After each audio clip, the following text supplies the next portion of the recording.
Come along, children. Now we're going to have a little music, like old time. Yeah, I want it, and they need it. I stay on it, it's no secret. Hi, Louis Cahill from Gink and Gasoline. I'm at IFTD 2018. I'm in the Echo booth with my good buddy Tim Ray. Jeff, the man. Good to see your smiling face. You were dropping some bombs out there at the casting pond a few minutes ago. That was a rare pleasure. Yeah, I don't get to cast too much anymore, and having you there was an inspiration. Yeah, I bet it was. Yeah. Just seeing your form helped me a lot. I appreciate it. My form. Yeah, right on. Well, you've got some cool new rods this year. Well, we have been looking at the two-handed market as kind of average and normal. We do this stuff all the time. We fish for steelhead and salmon in the Pacific Northwest, and trout spay's been becoming a big deal. We thought maybe it was a blip in the radar. Oh, that's just like, whatever, something. Yeah, and people are catching on though. Yeah. So it's become a serious thing, and so we've always made really affordable sticks and kind of the standard materials. So we wanted to up the game a little bit. We came out with our Trout Spay series. They're all 11 feet long, but more. Nice. The idea behind this is that if you're going to be casting all day, having a lighter rod helps you a little more efficient. It reduces fatigue.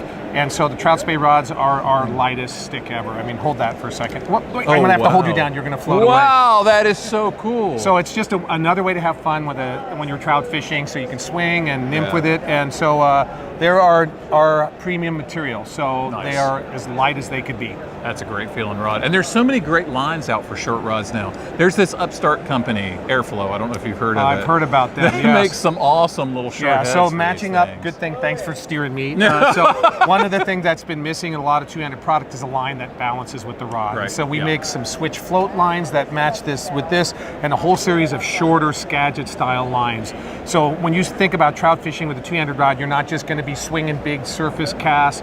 You can dredge and throw big bugs. Yeah, and there's a lot to be said. I mean, we're going to talk about Airflow later, but there's a lot to be said about the synergy of having a rod company and a line company. The left hand actually does know what the right hand's doing.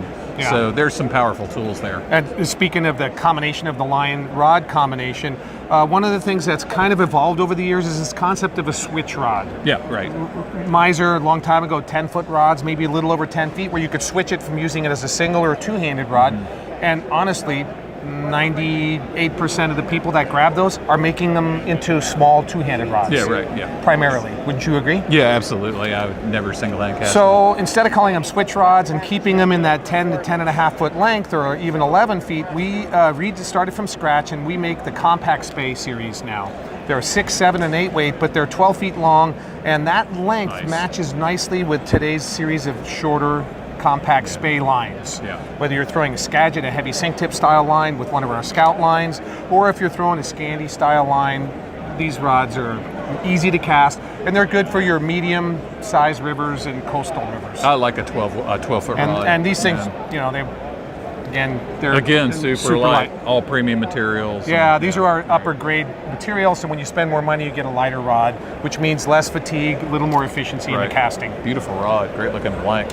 Cool, man. What else have you got up here? Well, I don't know about you, but it's almost like every single article I see in a magazine these days is about nymphing, Euro nymphing, and it's a big deal. And fishing competition is dominated by people using short line nymphing techniques. It's effective. They're not going to be throwing a hopper dropper and win championships. It's really down and dirty with nymphing. We've done really well with our Shadow 2. This year we upgraded Shadow X. We're using, it's lighter, as you might imagine. When we get up into higher modulus, different materials, we're able to shave weight.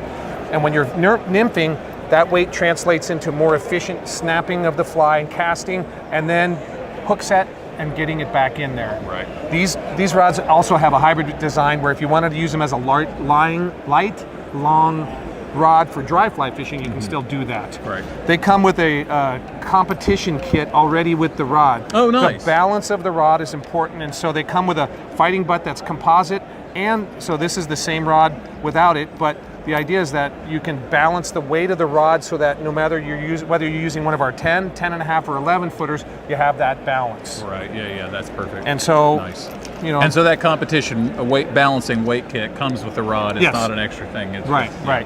When you buy one of these sticks, it comes with all the weights and balance that you need, so no matter what size reel you have, you'll be able to do it. Beautiful. And this is down locking reel seat, so it already moves the counterweight of the reel help. So And with the lighter material, you should be able to get that thing just dialed if you're in. doing Oh, this yeah. all day, you want as light as possible. Yep. So we kept the Shadow, and so this is the next step, the Shadow X. Nice, beautiful. Okay, now I'm gonna do something fun that you'd probably... My favorite.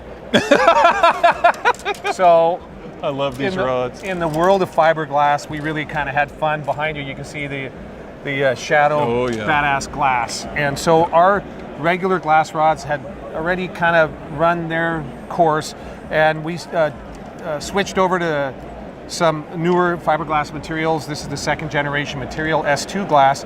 And what we're doing this year is a 2 through 5 weight, and they're offered in 2 different colors. That's so beautiful. if you want the Glacier or the Amber. So what color is your favorite? Glacier, absolutely. Yeah? Yeah, and I love this reel seat. That is so cool. Yeah. What's your favorite the color? Blues, man. You're gonna go with the Glacier. Yeah. How about you out there? Amber? It's like a popsicle. Yeah, I mean, whether it's Glacier or Amber, it still sounds like some exotic name. No, the amber is awesome though, because it's a great traditional look, and the guys that are into fiberglass and have the old reels and stuff want to do that. It's going to look great, but then I think the younger crowd's going to dig this. I don't know, pretty fun stuff. It is awesome. Tim, great seeing you as Thank always, you. man. Some beautiful rods coming out this year. Get out to the fly shop, try out some of these rods. They look really awesome. Thanks for tuning in, and stick with Gink and Gasoline for more from IFTD 2018.